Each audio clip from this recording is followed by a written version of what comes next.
Good morning, dear children. അപ്പോൾ നമ്മുടെ ഇത് തേർഡ് ക്ലാസ്സാണ്, പ്രൊഫഷണൽ ബിസിനസ് സ്കിൽസിൻ്റെ തേർഡ് ക്ലാസ്സാണ്, ഡിജിറ്റൽ നേറ്റീവ്സ്. അപ്പോൾ നമ്മൾ കഴിഞ്ഞ രണ്ട് ക്ലാസ്സുകളിലും നമ്മൾ നോക്കിയത് എന്തൊക്കെയായിരുന്നു, എന്താണ് ഇൻഫർമേഷൻ, എന്താണ് ഇൻഫർമാറ്റിക്സ്, അതിൻ്റെ ഇമ്പോർട്ടൻസ് എന്തൊക്കെയാണ്, അതേപോലെ തന്നെ നമുക്ക് എന്താ പറയുക, സെക്കൻഡ് ക്ലാസ്സിൽ നമുക്കുണ്ടായിരുന്ന ഡിജിറ്റൽ ഡിവൈഡും കാര്യങ്ങളൊക്കെയാണ്. അപ്പോൾ എത്രത്തോളം information technology, the people are accessing information technology എന്നുള്ള കാര്യങ്ങളാണ് നമുക്ക് സെക്കൻഡ് ക്ലാസ്സിൽ നമുക്ക് ഉണ്ടായിരുന്നത്. Okay, so coming on and moving on to the third class, digital natives. So all of you have heard about native. Native എന്ന് പറയുമ്പോൾ നമ്മൾ സാധാരണ നേറ്റീവ് പ്ലേസ് എന്ന് ചോദിക്കുമ്പോൾ what will be your answer? നമ്മൾ എവിടെയാണോ, where were we born and brought up, that place is known as our native. അപ്പോൾ digital natives എന്ന് പറഞ്ഞാൽ എന്താണ്? ഡിജിറ്റൽ നേറ്റീവ്സ് എന്ന് പറഞ്ഞു കഴിഞ്ഞാൽ people who are born in the digital era. So what is the digital era എന്ന് പറയുന്നത്? Digital year എന്ന് പറയുന്നത് എന്താണ്? Digital years begins from 1980s. So the people who are born after 1980 will fall under digital era. Okay, അപ്പോൾ ആ ഒരു കാലഘട്ടത്തിൽ ജീവിക്കുന്ന ആൾക്കാരനെ നമ്മൾ എന്തെന്ന് പറയാം? ഡിജിറ്റൽ നേറ്റീവ്സ് എന്ന് നമ്മൾ പറയും. അപ്പോൾ അതിന് മുമ്പ് ജനിക്കുന്ന ആൾക്കാരായാലോ, അതിന് മുമ്പ് ജനിക്കുന്ന ആൾക്കാരാണെന്നുണ്ടെങ്കിൽ they are known as immigrant എന്നാണ് നമ്മൾ അവരെ പറയാറ്. സോ എന്താണ് ഇപ്പോൾ ഡിജിറ്റൽ നേറ്റീവ്സിൽ ഈ 1980യുടെ പ്രത്യേകത എന്താണ്? What is the importance? Why the teacher is saying this എന്നുണ്ടെങ്കിൽ, നമ്മൾ പലരും 1980s ശേഷം ജനിച്ചിട്ടുള്ള ആൾക്കാരാണെന്നുണ്ടെങ്കിൽ വി ആർ ബോൺ എപ്പോൾ? When there is IT technology is applied. അപ്പോൾ IT ടെക്നോളജി ഇൻട്രൊഡ്യൂസ് ചെയ്യുന്ന ആ കാലഘട്ടത്തിലാണ് നമ്മൾ വളർന്നതും അല്ലെങ്കിൽ ജനിച്ചതും വളരുന്നതും ഒക്കെ കാര്യങ്ങളൊക്കെ. അപ്പം നമ്മൾ വളരുമ്പോൾ തന്നെ ഓട്ടോമാറ്റിക്കലി നമുക്ക് എന്തുണ്ടായിരിക്കും? ഒരു digital technology, digital information, digital knowledge, ഇതൊക്കെ നമ്മുടെ കയ്യിലുണ്ടായിരിക്കും. സോ ബിഫോർ 1980 എന്ന് പറയുമ്പോൾ അതിന് മുമ്പ് ജനിച്ചു വളർന്നിട്ടുള്ള ആൾക്കാരായിരിക്കും. അവർക്ക് പെട്ടെന്ന് ഈ പുതിയ ടെക്നോളജി അവർക്ക് അത് ആക്സെപ്റ്റ് ചെയ്യാനായിട്ട് പറ്റിയെന്ന് വരില്ല. അപ്പോൾ അവർക്ക് എപ്പോഴും ഒരു ഫിയർ ഉണ്ടായിരിക്കും. The fear in them will not allow those people to accept that particular technology. ആ ഫിയറാണ് അവരെ എന്ത് ചെയ്യുന്നത്? അവരെ ഈ ടെക്നോളജീനെ കുറിച്ച് അറിയുന്നതിനുള്ള അതിനുള്ളൊരു മെയിൻ ഹിൻഡ്രൻസ് അല്ലെങ്കിൽ മെയിൻ തടസ്സം എന്ന് പറയുന്നത് അവരുടെ ഭയമാണ്, ഫിയറാണ്. മറിച്ച് 1980s ശേഷം ജനിച്ചിട്ടുള്ള ആൾക്കാരാണെന്നുണ്ടെങ്കിൽ അവർ ജനിക്കുമ്പോൾ തന്നെ എന്തുണ്ട്? ഇൻ്റർനെറ്റ് ഉണ്ട്, ടെക്നോളജി ഉണ്ട്, everything we have. Okay, so digital natives എന്ന് പറഞ്ഞാൽ എന്താണ്? The people who are born in that particular period. So നിങ്ങളുടെ side heading digital natives, just note down: a person born or brought up during the age of digital technology and so familiar with computers and the internet from an early age. I'll say it once again: a person born or brought up during the age of digital technology and so familiar with computers and the internet from an early age. So ഇതിലുള്ള difference നമ്മുടെ വീട്ടിൽ തന്നെ നമ്മളൊന്ന് നോക്കാമെന്നുണ്ടെങ്കിൽ നമുക്കിതിൻ്റെ difference മനസ്സിലാക്കിയെടുക്കാനായിട്ട് പറ്റും. So നിങ്ങൾ നമ്മുടെ മൊബൈലായാലും കമ്പ്യൂട്ടറായാലും access ചെയ്യുന്ന അത്രയും സ്പീഡും അല്ലെങ്കിൽ അത്രയും നോളജ് ആർക്കുണ്ടാവില്ല? നിങ്ങളുടെ പേരൻസിനോ അതല്ലാന്നുണ്ടെങ്കിൽ നിങ്ങളുടെ ഗ്രാൻഡ് പാരൻസിനോ ഉണ്ടാവില്ല. സോ ഗ്രാൻഡ് പാരൻസിന് വളരെ സ്ലോ ആയിരിക്കും, പാരൻസിന് കുറച്ചും കൂടി ബെറ്റർ ആയിരിക്കും. അതിനേക്കാളും ബെറ്ററാണ് നിങ്ങളുടെ പെർഫോമൻസ് ഏതിൽ? ഡിജിറ്റൽ ടെക്നോളജിയിൽ.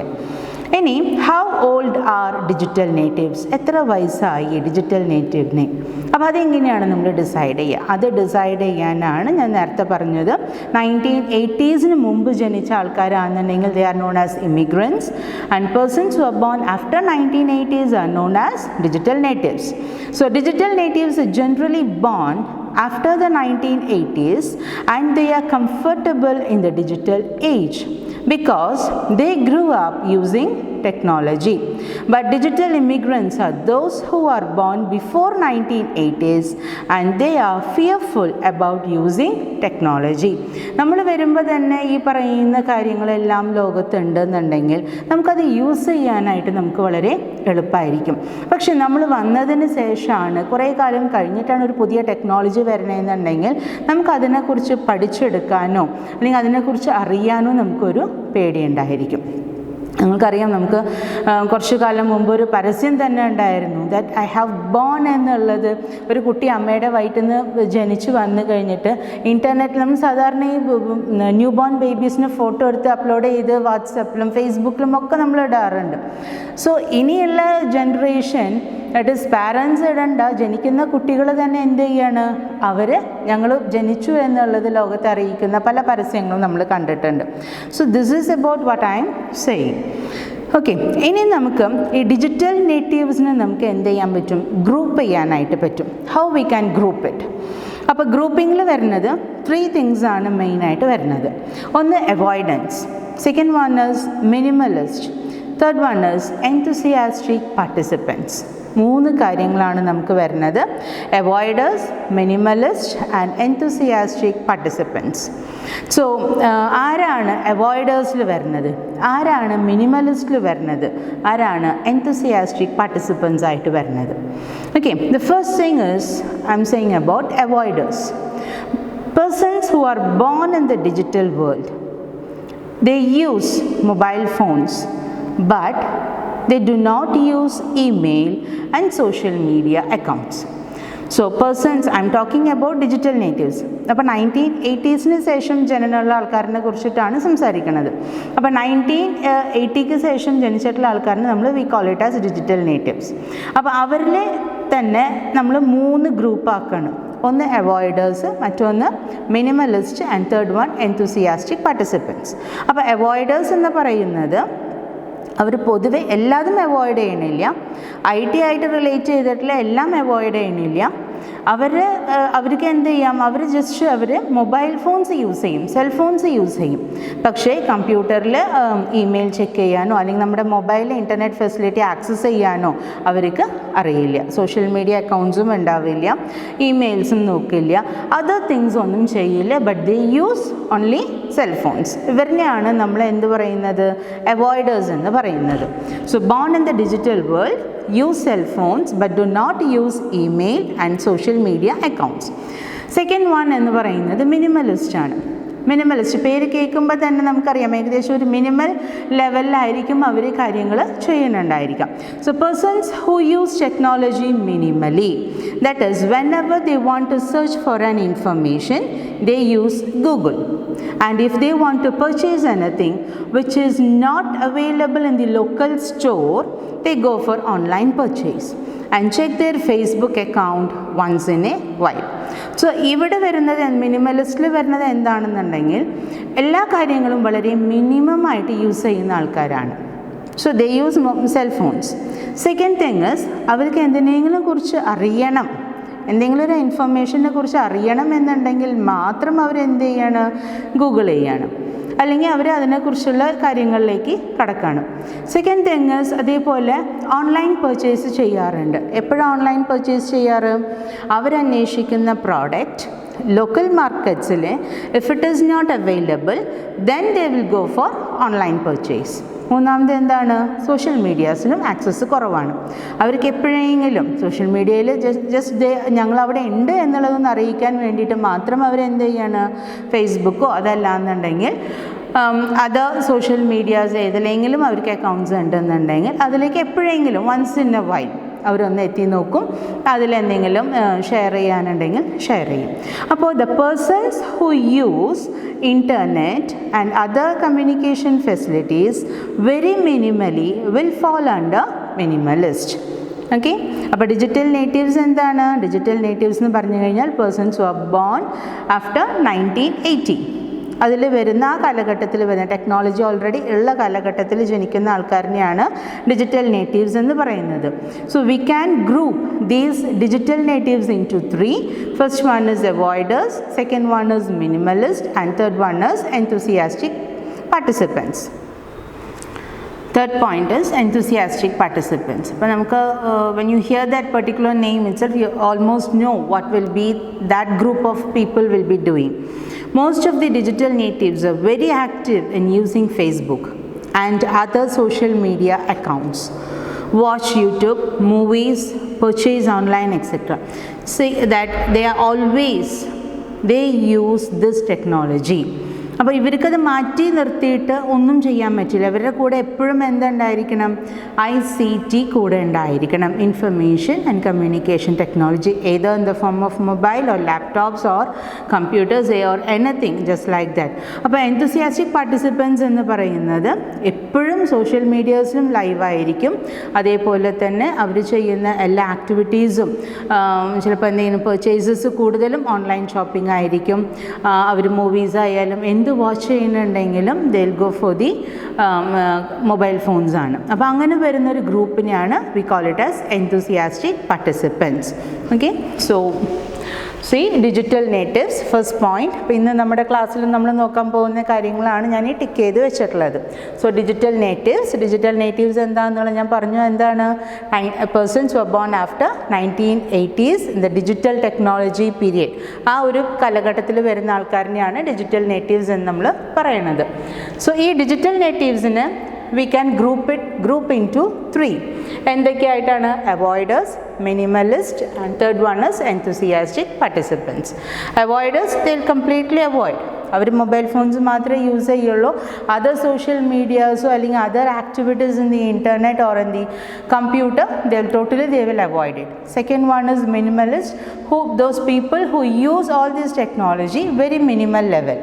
And third one is enthusiastic participants always use these technologies at the highest rate. Okay, so next we will move on to cyberspace.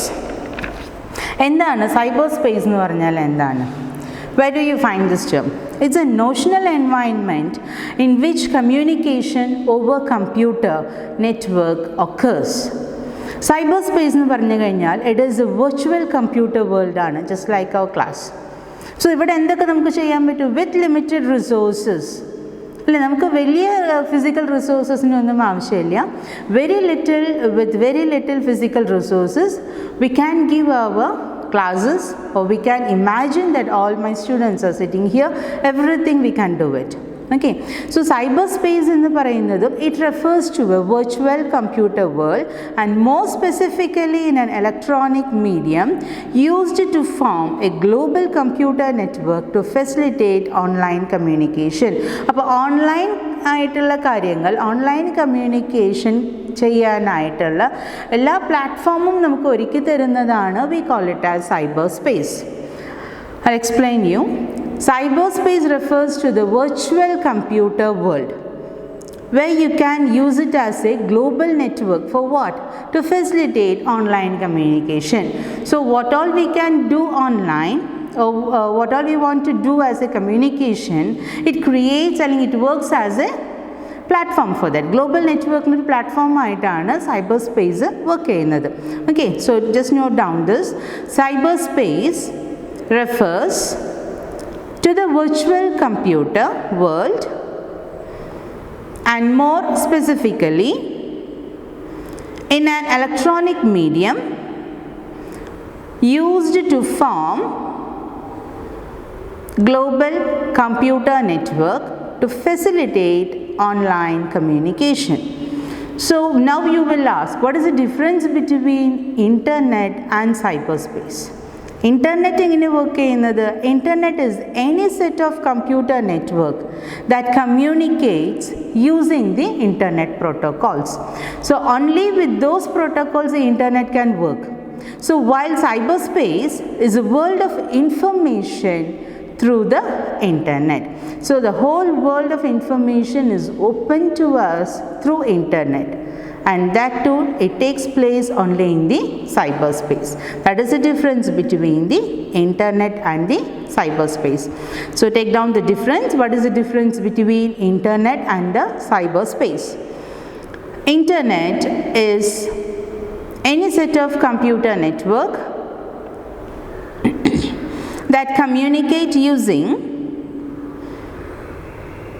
the internet protocol, while cyberspace is a world of information. Cyberspace is a world of information through the internet.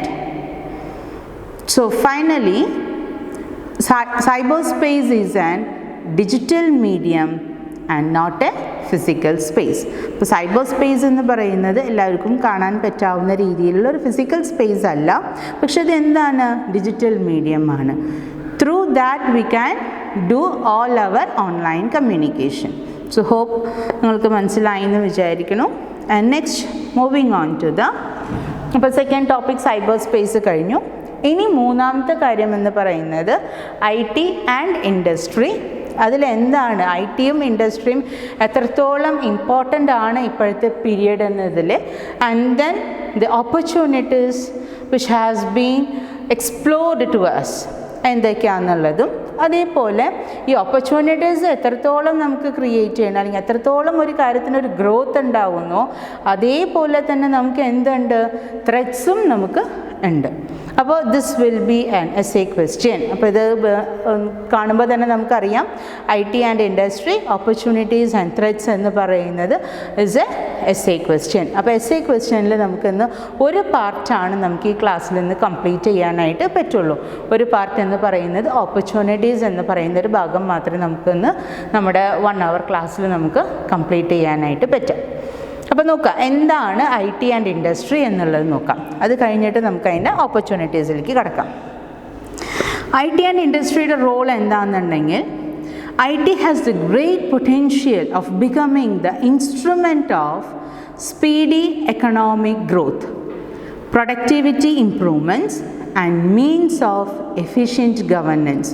3 കാര്യങ്ങളിലേക്കാണ് ഇന്ന് IT ഏറ്റവും കൂടുതൽ involve ചെയ്യുന്നത്. അതായത് it has a great potential of becoming an instrument of speedy economic growth. ഒന്ന്, economic ഗ്രോത്തിലെ ഏറ്റവും കൂടുതൽ ഇമ്പോർട്ടൻ്റ് ആണ് IT എന്നുള്ളത്. Second one is productivity improvements. കമേഴ്ഷ്യലൈസേഷനിലായാലും പ്രൊഡക്ടിവിറ്റിയുടെ കാര്യത്തിലായാലും അതിലും നമുക്ക് എന്താണ് IT-ക്ക് മെയിൻ റോളുണ്ട്. And third one is means of efficient governance. അപ്പോൾ ഗവർണൻസിലും IT-ക്ക് റോളുണ്ട്. അപ്പോൾ ഈ 3 ഇതിലും IT plays a very important role. ഇനി ഇറ്റ് ഇൻക്രീസസ്, എന്തൊക്കെയാണ് IT ചെയ്യുന്നത്? It increases access to information. എല്ലാവരും ആ ഇൻഫർമേഷൻ ആക്സസ് ചെയ്യാനായിട്ട് അത് ഏറ്റവും കൂടുതൽ ഇൻക്രീസ്ഡ് ലെവലിലാണ് നിൽക്കുന്നത്. It protects consumer and it provides access to government services. അപ്പം കൺസ്യൂമേഴ്സിനെയും പ്രൊട്ടക്റ്റ് ചെയ്യുന്നുണ്ട്, ഗവൺമെൻറ് സർവീസസിനും ആവശ്യമായിട്ടുള്ള എല്ലാ ആക്സസും പ്രൊവൈഡ് ചെയ്യുന്നുണ്ട്. ഇന്ന് നമുക്ക് നോക്കുകയാണെന്നുണ്ടെങ്കിൽ ഓരോ കാര്യത്തിനും ഗവൺമെൻറ് ഓഫീസിലേക്ക് പോകേണ്ട ആവശ്യമില്ല. കാരണം എല്ലാ കാര്യങ്ങളും ഫിംഗർ ടിപ്സിൽ നമ്മുടെ റൂമിലിരുന്നുകൊണ്ട് നമ്മുടെ സിസ്റ്റം യൂസ് ചെയ്തിട്ട് തന്നെ നമുക്ക് ആക്സസ് ചെയ്യാനുള്ള എല്ലാ ഇതിലുള്ള ഗ്രോത്തിലേക്കും നമ്മൾ എത്തിക്കഴിഞ്ഞിരിക്കുന്നു. It creates skill formation and training more effective, improves delivery, health services and promotes transparency. ഏത് കാര്യത്തിന് നോക്കിയാലും നമ്മൾ IT എന്നൊരു റെഫറൻസ് ആയിട്ട് നമ്മൾ എടുക്കാറുണ്ട്. അപ്പോൾ എന്ത് കാര്യത്തിന് പോകുന്നുണ്ടെങ്കിലും നമുക്ക് സ്കിൽ ഫോർമേഷന് നമുക്ക് അതേപോലെ തന്നെ ട്രെയിനിങ് ഇമ്പ്രൂവ് ചെയ്യാനായിട്ട് എഫക്റ്റീവായിട്ടുള്ള ട്രെയിനിങ് മെത്തേഡുകൾ കൊടുക്കാനായിട്ട്, ഇപ്പോൾ കുട്ടികൾക്ക് നമ്മൾ ക്ലാസ് റൂം ടീച്ചിങ്ങിന് മാറി ഇപ്പോൾ നമ്മൾ വെർച്വൽ ക്ലാസ് റൂംസായി. അതേപോലെ തന്നെ കുട്ടികളും എന്തൊക്കെ ചെയ്യാൻ തുടങ്ങി, അസൈൻമെൻറ്റ്സും കാര്യങ്ങളൊക്കെ ഓൺലൈനായിട്ട് സബ്മിറ്റ് ചെയ്യാൻ തുടങ്ങി. ആൻഡ് ഇനി വരുന്ന ഇതിൽ അവർ ഓൺലൈനായിട്ട് എക്സാംസ് കണ്ടക്ട് ചെയ്യാനായിട്ട് തുടങ്ങും, അതിന് അപ്പിയർ ആകേണ്ടി വരും കുട്ടികൾ. ദാറ്റ് ഈസ് എല്ലാ കാര്യങ്ങളും ഇറ്റ് ഗോസ് ഓൺലൈൻ. അപ്പോൾ അങ്ങനെ വരുമ്പോൾ ഈ കാര്യങ്ങൾക്കൊക്കെ നമ്മൾ ഏറ്റവും കൂടുതൽ സ്കിൽ ഫോർമേഷന് നമുക്ക് ഏറ്റവും കൂടുതൽ ഹെൽപ്പ് ചെയ്യുന്നത് IT ആണ്. And promotes transparency. ലാസ്റ്റ് ക്ലാസ്സിൽ ഞാൻ പറഞ്ഞതാണ്, ട്രാൻസ്പാരൻ്റ് ആണ് എല്ലാ കാര്യങ്ങളും. കാരണം നമ്മളൊരു കാര്യം നമ്മൾ എന്താ പറയുക യൂസിങ് ICT നമ്മൾ ചെയ്യുന്നുണ്ടെങ്കിൽ അത് ലോകം മുഴുവൻ അറിയുന്നുണ്ട്. അപ്പോൾ ഒരു എന്താ പറയുക ഒരു ചീപ്പ് പൊളിറ്റീഷ്യനോ അതല്ലാന്നുണ്ടെങ്കിൽ ഒരു ഏറ്റവും കൂടുതൽ ഗ്രീഡി ആയിട്ടുള്ള ഒരു പേഴ്സണിന് ഒരാളെയും ഇനി പറ്റിക്കാനായിട്ട് പറ്റില്ല. They can never fool any persons or any citizens because all the things are very clear to each and everyone. Then IT provides employment potential between government and the people to the rural and the urban areas. Rural ഏരിയാസിലുള്ള ആൾക്കാർക്കായാലും urban ഏരിയാസിലുള്ള ആൾക്കാർക്കായാലും ഗവൺമെൻറ്റും പീപ്പിളും തമ്മിലുള്ള ആക്സസും കൂടുന്നുണ്ട്, employment ഓപ്പർച്യൂണിറ്റീസും ഇൻക്രീസ് ചെയ്യുന്നുണ്ട്. The Indian IT industry is expected to witness about 12% growth in the next few years. ഇപ്പോൾ നമുക്ക് ഒരു ഡള്ളായിട്ടുള്ളൊരു കുറച്ചൊരു 1 or 2 years ഉണ്ടായിരിക്കും. അത് കഴിഞ്ഞാൽ 12% ഗ്രോത്ത് ആണ് IT-യിൽ we are going to witness it. IT adoption across end user industries is not the same. നിങ്ങൾക്കറിയാം ഇന്ന് ബാങ്കിങ് സെക്ടറിലും ടെലികോമിലും അതേപോലെ തന്നെ ഇൻഷുറൻസ് കമ്പനീസും എവറിത്തിങ് IT-യിൽ റിവോൾവ് ചെയ്ത് നിൽക്കുന്ന ആൾക്കാരാണ്. IT ഇവോൾവ് ചെയ്ത് നിൽക്കുന്ന ആൾക്കാരാണ്. IT ഇൻവോൾവ് ചെയ്തിട്ടുള്ളതാണ് ഇതിലൊക്കെ. ഇതിൽ കുറച്ച് നേരമെങ്കിലും നമുക്ക് IT ഫെയിലിയർ എന്തെങ്കിലും സംഭവിച്ചു കഴിഞ്ഞാൽ ദേ കനോട്ട് പെർസിസ്റ്റ്. അതുപോലത്തെ ഒരു സിറ്റുവേഷനിലാണ്. അതായത് IT അഡോപ്റ്റ് ചെയ്യുക എന്നുള്ളതല്ല, IT അഡോപ്ഷൻ്റെ ഏറ്റവും അഡ്വാൻസ്ഡ് സ്റ്റേജിലാണ് ഇന്ന് ഈ പറയുന്ന ഇൻഷുറൻസ് ആയാലും ടെലികമ്മ്യൂണിക്കേഷൻസ് ആയാലും ബാങ്കിങ് സെക്ടേഴ്സ് ആയാലും പ്ലേസ് ചെയ്യുന്നത്. Okay, so this is about the IT and industry. അപ്പോൾ ഇതിനെ റിലേറ്റ് ചെയ്തിട്ടുള്ള കാര്യങ്ങൾ എന്തൊക്കെയാണ്? ഇനി സിഗ്നിഫിക്കൻറ്റ് ഇൻക്രീസ് ഏതിലൊക്കെയാണ്, ഏതൊക്കെ ഏരിയാസിലാണ് there will be an significant increase of IT.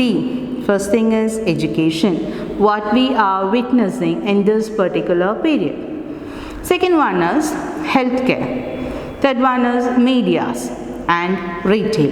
അപ്പോൾ ഇനി വരാൻ പോകുന്ന ഈ പറയുന്ന എഡ്യൂക്കേഷൻ ലിമിറ്റിലായാലും അല്ലെങ്കിൽ ഹെൽത്ത് കെയറിലായാലും മീഡിയാസിലായാലും ഇനി റീറ്റെയിൽ സെക്ഷൻസിലായാലും IT കൂടുതൽ ഇമ്പ്രൂവ് ചെയ്യാനാണ് പോണത്. അപ്പോൾ ഇതിലൊക്കെ കുറച്ചും കൂടിയും കോൺസെൻട്രേറ്റ് ചെയ്യാൻ പോവാണ്. ഇപ്പം എഡ്യൂക്കേഷൻ എന്ന് പറയുന്നത് IT ഒരു സിമ്പിൾ ഒരു പേപ്പർ മാത്രമായിട്ടുണ്ടായിരുന്നാണ്. ഇപ്പോൾ IT ടെക്നോളജി യൂസ് ചെയ്യാനായിട്ട് ടീച്ചേഴ്സിന് ഇപ്പോൾ നമുക്ക് ട്രെയിനിങ് കൊടുത്തു കഴിഞ്ഞു, കുട്ടികൾക്ക് അത് എങ്ങനെ ആക്സസ് ചെയ്യണം എന്നുള്ളത് പറഞ്ഞു കൊടുത്തു കഴിഞ്ഞു. അപ്പോൾ എഡ്യൂക്കേഷൻ ഫീൽഡിൽ ഫുൾ ഫ്ലെഡ്ജിൽ അത് വരെ തന്നെയാണ്. മെഡിക്കൽ ഫീൽഡിൽ ഇന്ന് നമുക്ക് ഒരു ടാബ്ലറ്റിനെ കുറിച്ചുള്ള ഡീറ്റെയിൽസ് അറിയണോ, ഒരു പെർട്ടിക്കുലർ മെഡിസിനെ കുറിച്ച് അറിയണോ, ഒരു പെർട്ടിക്കുലർ ഡോക്ടറിനെ കുറിച്ച് അറിയണോ, which is best we can select it from the internet. അപ്പോൾ എല്ലാ മേഖലകളിലും we are improving. We in the sense IT is improving. ഇനി നമുക്കിതിൻ്റെ ഓപ്പർച്യൂണിറ്റീസ് എന്ന് പറഞ്ഞ ഭാഗത്തേക്ക് കിടക്കാം. The following are the opportunities in the IT industry. First one is infrastructure outsourcing. So ഇതിൽ നമുക്ക് ഇടയ്ക്കിടയ്ക്ക് ഔട്ട്സോഴ്സിങ് എന്നുള്ള വാക്ക് നമുക്ക് കേൾക്കാനായിട്ട് പറ്റും. So what do you mean by outsourcing? Outsourcing എന്ന് പറഞ്ഞു കഴിഞ്ഞാൽ if the company is not having that particular thing to access, അല്ലെങ്കിൽ ദാറ്റ് പെർട്ടിക്കുലർ ഫിസിക്കൽ ഫെസിലിറ്റി ഇല്ല എന്നുണ്ടെങ്കിൽ, അല്ലെങ്കിൽ that particular knowledge in that particular area, ഏതെങ്കിലും ഒരു പെർട്ടിക്കുലർ ആയിട്ടുള്ള ഒരു തെങ്ങിൽ നമുക്കതിനെക്കുറിച്ച് അറിവില്ല അല്ലെങ്കിൽ അതിനാവശ്യമായിട്ടുള്ള ഫെസിലിറ്റീസ് ഇല്ല എന്നൊക്കെ ഉണ്ടെന്നുണ്ടെങ്കിൽ നമ്മൾ എന്ത് ചെയ്യും? നമ്മൾ ഔട്ട്സോഴ്സ് ചെയ്യും. ഔട്ട്സോഴ്സ് ചെയ്യുക എന്ന് പറയുന്നത് we are giving this to the third party. അപ്പോൾ തേർഡ് പാർട്ടിക്ക് എന്താണ് ചെയ്യാനുള്ളത്? തേർഡ് പാർട്ടിക്ക് ഈ പറഞ്ഞ കാര്യങ്ങൾ മാത്രമേ ചെയ്യാനുള്ളൂ. സേ ഫോർ എക്സാമ്പിൾ, ഇപ്പോൾ ഒരു കമ്പനിയുടെ അക്കൗണ്ട്സ്, നമ്മളൊരു ഷോപ്പ് റൺ ചെയ്യണം, ആ ഷോപ്പിൻ്റെ ഒരു അക്കൗണ്ട്സ്. അപ്പോൾ ഈ അക്കൗണ്ട് സെക്ഷൻ നമ്മൾ എന്ത് ചെയ്യാണ്? ഒരു തേർഡ് പാർട്ടിക്ക് നമ്മൾ ഔട്ട്സോഴ്സ് ചെയ്യാണ്. അപ്പം നമ്മൾ അവർക്ക് കൊടുക്കേണ്ട ഡീറ്റെയിൽസ് എന്താണ്? ആ ഷോപ്പ് കീപ്പർ അതിൻ്റെ സെയിലിൻ്റെ സ്ലിപ്സും അല്ലെങ്കിൽ അതല്ലാന്നുണ്ടെങ്കിൽ ബില്ലും കാര്യങ്ങളും ഒക്കെയാണ് ആര് കൊടുക്കേണ്ടത്? ദ അക്കൗണ്ട് സെക്ഷനിലേക്ക് കൊടുക്കേണ്ടത്. So the accountants who are outsourced അവരാണ് ഈ പർട്ടിക്കുലർ ഷോപ്പിൻ്റെ അക്കൗണ്ട്സും കാര്യങ്ങളൊക്കെ ഹാൻഡിൽ ചെയ്യുന്നത്. അപ്പോൾ ടാക്സിൻ്റെ പ്രശ്നമായാലും GST ആയാലും വട്ട് ഇറ്റ് മേ ബി ആ കാര്യങ്ങളൊക്കെ അവർ ഹാൻഡിൽ ചെയ്തോളും അക്കൗണ്ട് സെക്ഷൻ. ബിക്കോസ് ആ ഷോപ്പ് കീപ്പറിന് ചിലപ്പോൾ അക്കൗണ്ട്സിൽ പെർട്ടിക്കുലർ നോളജ് ഉണ്ടാവണമെന്നില്ല. അപ്പോൾ അവർക്ക് എന്ത് ചെയ്യാം, നോളജ് അവർക്ക് ഔട്ട്സോഴ്സ് ചെയ്യാവുന്നതാണ്. അപ്പോൾ അങ്ങനെ ഓരോ കമ്പനിയിലും അല്ലെങ്കിൽ ഓരോ ഇൻഡസ്ട്രിയിലും ഓരോ ഓർഗനൈസേഷനിലും whatever they are lacking, ആ ലാക്ക് ചെയ്യുന്നത് എന്താണോ they can get it from the third party. That is known as outsourcing. Here the first point is infrastructure outsourcing. The companies will outsource the setting up and maintenance of IT infrastructure to third-party providers. Normally, when we set up an organization, the office setup or the IT section in the organization will be given to a particular third party. അപ്പോൾ ഒരു particular ഗ്രൂപ്പിൻ്റെ കയ്യിൽ നിന്നായിരിക്കും നമ്മൾ കമ്പ്യൂട്ടേഴ്സും കാര്യങ്ങളൊക്കെ നമ്മൾ purchase ചെയ്യാം. അപ്പോൾ അങ്ങനെ കാര്യങ്ങൾ പർച്ചേസ് ചെയ്യുമ്പോൾ കമ്പനിക്ക് എന്തൊക്കെ നീഡ്സ് ആണോ അതിനനുസരിച്ച് ദി ഹാർഡ്വെയർ ഒരു സോഫ്റ്റ്വെയർ ഈ കാര്യങ്ങളൊക്കെ അവർക്ക് എന്ത് ചെയ്യാം, കസ്റ്റമൈസ് ചെയ്തിട്ട് യൂസ് ചെയ്യാവുന്നതാണ്. What is that particular person's need, അതിനനുസരിച്ച് സോഫ്റ്റ്വെയർ നമുക്ക് കസ്റ്റമൈസ് ചെയ്ത് നമുക്ക് തരും.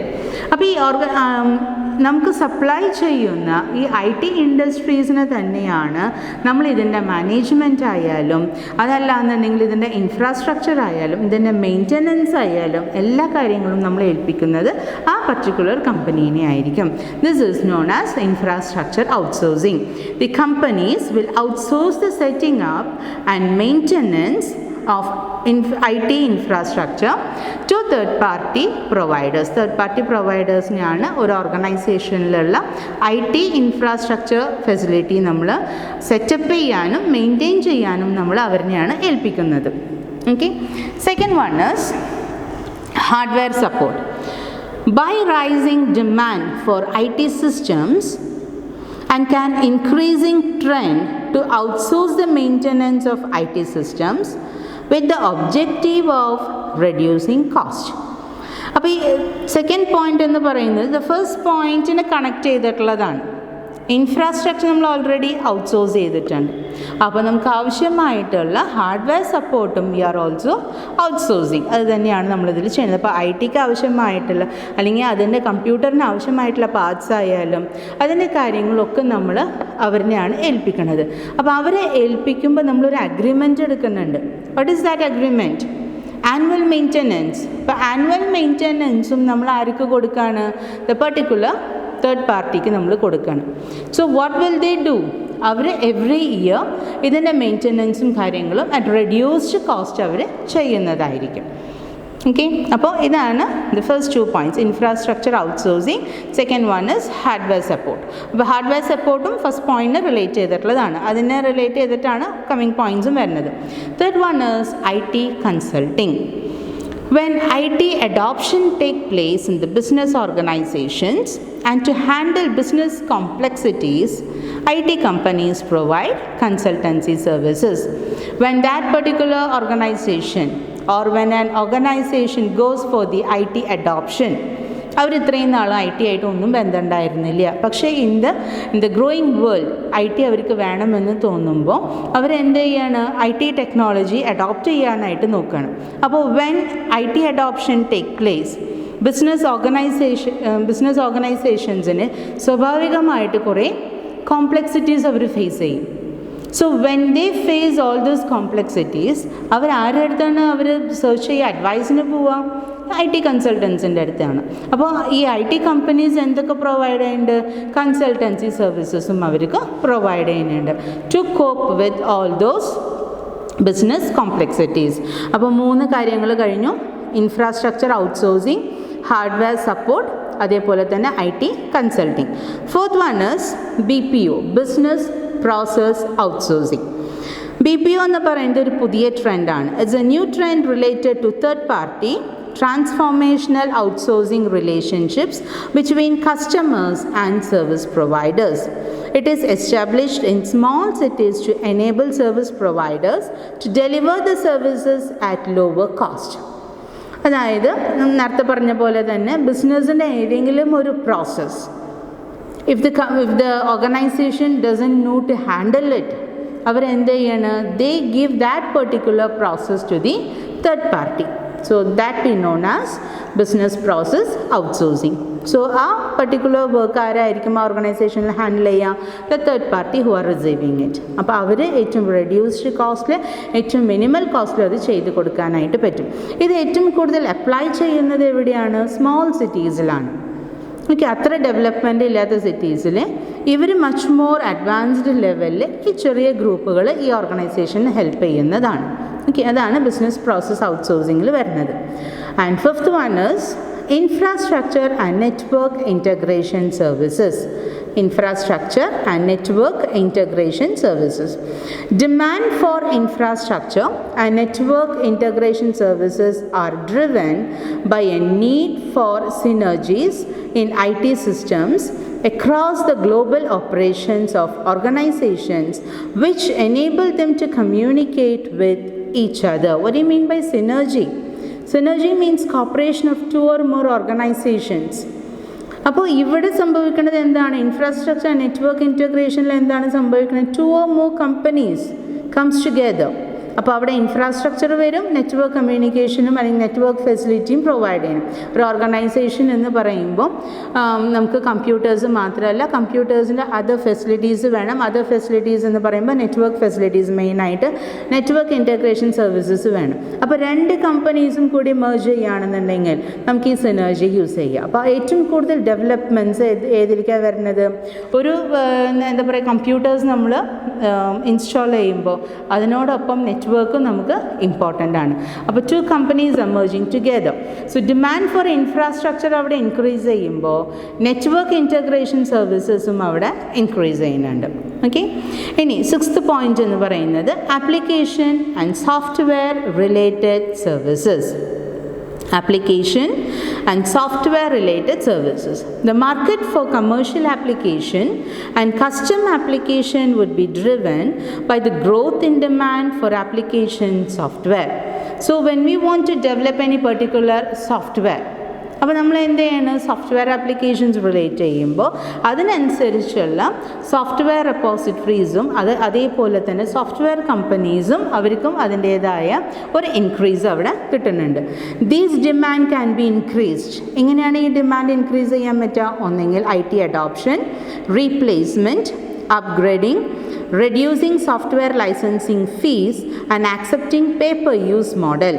സോ ഇതിലൊക്കെ ഒന്നെങ്കിൽ നമ്മൾ IT അഡോപ്റ്റ് ചെയ്യുക, ട്രഡീഷണൽ മെത്തേഡ് മാറ്റി IT അഡോപ്റ്റ് ചെയ്യുക. അതേപോലെ തന്നെ എന്തെങ്കിലും റീപ്ലേസ്മെൻറ്റ്സ് വരുമ്പോൾ ഓൾഡ് മെത്തേഡ് ടെക്നോളജി ഉണ്ടെന്നുണ്ടെങ്കിൽ അതിനെ റീപ്ലേസ് ചെയ്യുക, അല്ലെങ്കിൽ നമ്മൾ അപ്ഗ്രേഡ് ചെയ്യുക, പുതിയ കാര്യങ്ങളിലേക്ക് നമ്മൾ അപ്ഗ്രേഡ് ചെയ്യുക. അതേപോലെ സോഫ്റ്റ്വെയറിൻ്റെ ലൈസൻസിങ് ഫീ റെഡ്യൂസ് ചെയ്തിട്ട് പേ പെർ യൂസിലേക്ക് നമ്മൾ മാറാം. അതായത് ആൾക്കാർ എത്രത്തോളം ഇത് യൂസ് ചെയ്യുന്നതിനനുസരിച്ചുള്ള പേയ്മെൻറ്റ് റിസീവ് ചെയ്താൽ മതി. അതല്ലാന്നുണ്ടെങ്കിൽ സോഫ്റ്റ്വെയർ ലൈസൻസിങ്ങിന് അത്യാവശ്യം പേയ്മെൻറ്റ് അവർ കൊടുക്കേണ്ടി വരും. Okay, excuse me. അപ്പോൾ ഇത്രയും കാര്യങ്ങളാണ് ആപ്ലിക്കേഷൻ ആൻഡ് സോഫ്റ്റ്വെയർ റിലേറ്റഡ് സർവീസസിൽ നമുക്ക് വരുന്നത്. 7th one is hardware. This is the last point. അപ്പോൾ ഹാർഡ്വെയറിൽ 3 കാര്യങ്ങളാണ് വരുന്നത്. ഒന്ന് personal computers, PC, and second one is network equipment, and third one is servers and storage.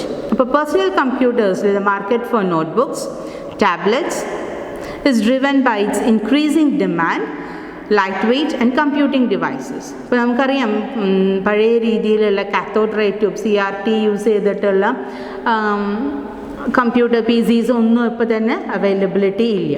നമ്മൾ ഏറ്റവും കൂടുതൽ സ്ലിം ആയിട്ടുള്ള ഏറ്റവും ചെറിയ സ്പേസിൽ നമുക്ക് വർക്ക് ചെയ്യാൻ പറ്റാവുന്ന PCs നമുക്ക് വന്നു കഴിഞ്ഞു.